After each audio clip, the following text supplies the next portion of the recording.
আজ আমরা রবীন্দ্রনাথের ৩ নায়িকার সম্পর্কে কথা বলবো, যাদের জীবনে প্রেম তো এসেছিল, কিন্তু বিরহ জায়গা করে নিয়েছিল বিস্তর।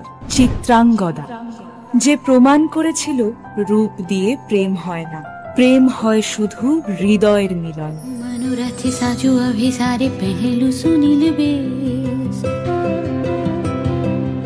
কাজর নয়নে সরাজ বয়ানে কুসুমে সাজানো কে।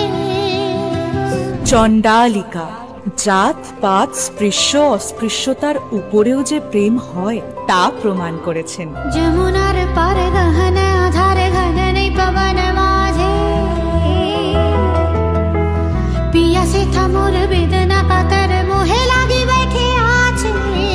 শ্যামা, প্রেমকে পাবার জন্য পৌঁছে গিয়েছিলেন এক সীমাহীন পর্যায়ে, কিন্তু অসীম প্রেমের সাগরে নিজেকে সিক্ত